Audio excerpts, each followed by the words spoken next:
Man, oh man, Cleveland Browns fans are in a uproar as it appears Andrew Berry may have dropped the ball on day one in free agency with an offensive lineman signing who graded out really, really poor.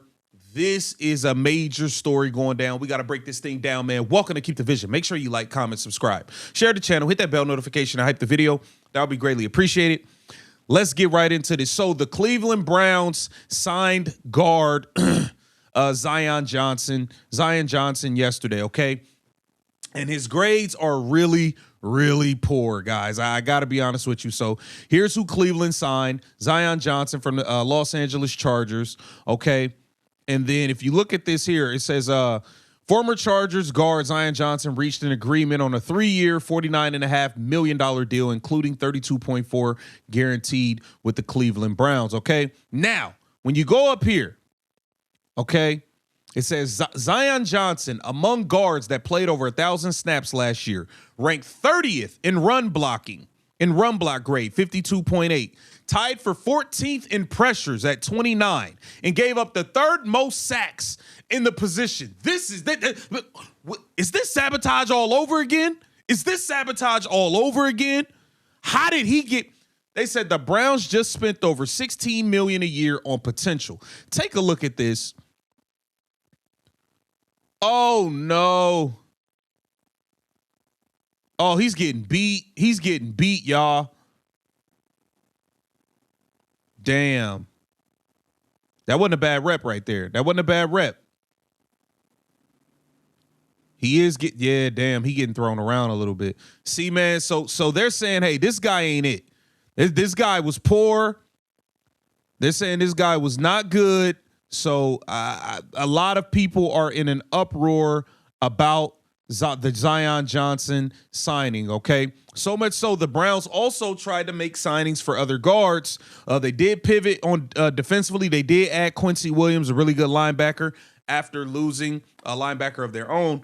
But people are not happy with this guard signing, man. People are not happy with him.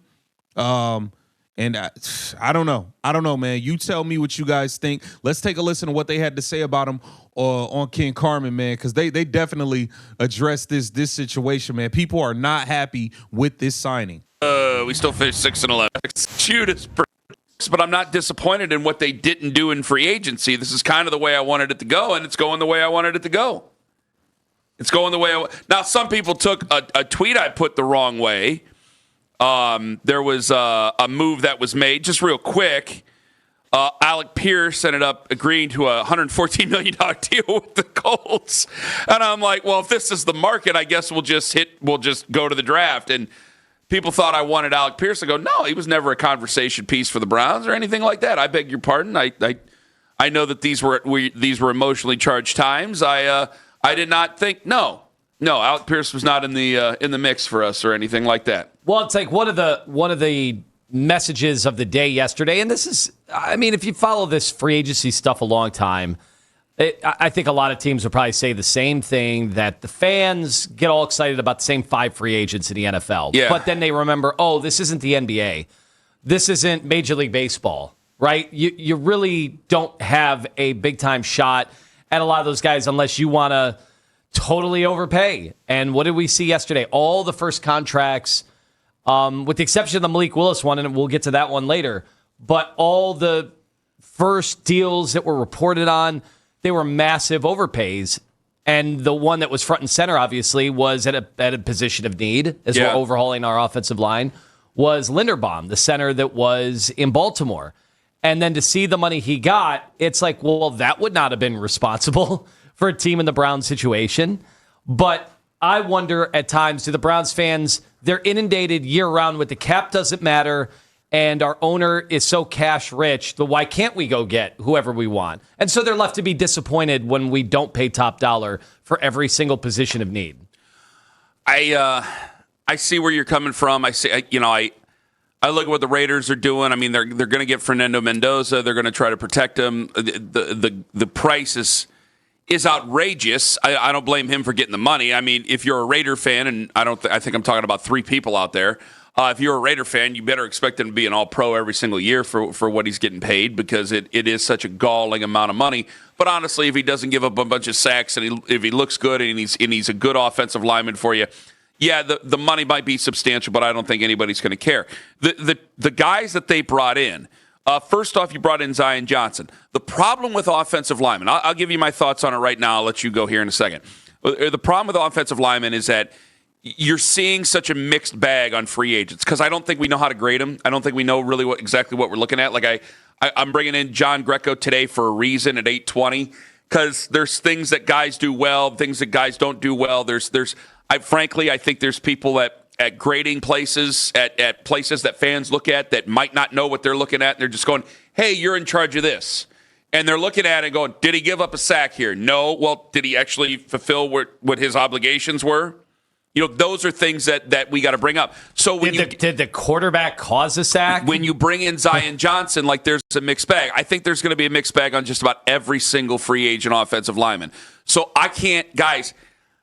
I know that the Chargers offensive line struggled this year because they had two major injuries across that offensive line. Zion Johnson's been pretty sturdy. This is a former first-round pick. He hasn't fulfilled the bill of a first-round pick so far. He is only 26 years old. Again, I use the term sturdy. That's as good as I can give you. That's as good as I can give you. I'm not going to sit here and feign that I know that much about Zion Johnson. I don't. So there's going to be a mix of opinions. You will see people who I really do not trust to know what they're talking about when it comes to the offensive line position, and they're going to show their ass online, and I'm sure you've already seen some of that. But we'll find out during the season. That's not a good answer. I would just hope that he's healthy enough, solid enough to fulfill the position. I think if a guard is solid, it's hard to say that guard sucks. It's hard to do it. When we got people, and the internet's the internet, and we got people on the internet, and we got people calling in, and when you and I would talk about Wyatt Teller, it usually turned into I know why you guys like Wyatt Teller because Wyatt Teller's nice to you. Wyatt Teller sucks. It's like, no, Wyatt Teller doesn't suck. Wyatt Teller plays through injury. He tries to be sturdy for you. I think that I do not agree with what they did in the rotation of offensive linemen. I don't give a damn. I'll argue that until I'm blue in the face and the cows come home. I thought it was ridiculous. I thought it was ridiculous for your football team. I thought it was ridiculous for your quarterback, any quarterback that you put out there. And it was certainly ridiculous to the offensive linemen involved. I thought it was absolutely asinine what went down last year. Okay? That being put out there, you knew that they were going to move on, and the writing was on the wall right then and there the first time they did it with the rotation. So you bring in Zion Johnson. Okay, he'll take over one of the other guard spots. Diana Rossini says the Browns will be very aggressive today in pursuit of another guard. So they're going to try to piecemeal this thing together. So Zach Zinter got on the field a little bit last year. I don't know if Zach Zinter's taken over any position. I don't think Zach Zinter's taken over any position. At least from the writing on the wall, it seems that they do not trust Zach Zinter to take over the position of guard. Center, I know he played a little bit of center.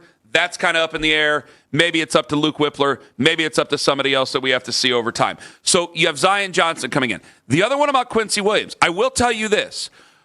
There was conversations about the benching of Quincy Williams. I remember that when we played them last year. I thought he handled that very well. I think